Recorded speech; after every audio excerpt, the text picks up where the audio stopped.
అందరికీ praise lord. ఈరోజు వాక్యం కొరకు యెషయా 41వ అధ్యాయం 14-15 వచనాలు. పురుగు వంటి యాకోబు, స్వల్ప జనమగు ఇశ్రాయేలు, భయపడకుడి.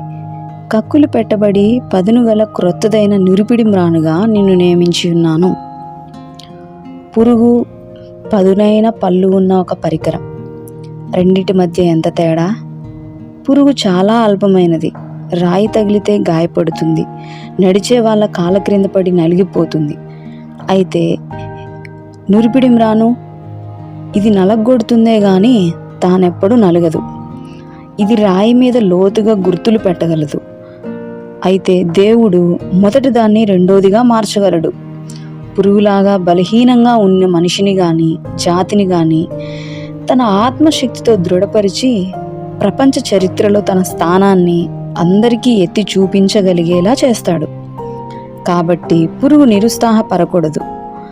మనలను మన పరిస్థితుల కంటే బలవంతులనుగా చేస్తాడు దేవుడు. ఆ పరిస్థితులను మనకు క్షేమకారకాలుగా మలుస్తాడు. వాటన్నిటినీ మన ఆత్మకి ఉత్ప్రేరకాలుగా చేసుకోవచ్చు. చిమ్మ చీకటి లాంటి నిరాశను నలగగొట్టి దానిలో ఉన్న బంగారపు ఆభరణాలను తీసుకోవచ్చు. మనకు దేవుడు ఉక్కులాంటి దృఢమైన నిశ్చయాన్ని ఇచ్చినప్పుడు కష్టాలనే కఠినమైన నేలను లోతుగా దున్నగలం.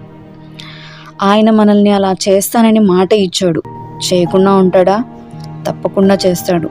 పురుగులాగా ఉన్న మనల్ని పదునైన పళ్ళు ఉన్న ఒక పరికరంలాగా మార్చగలడు. ఆమె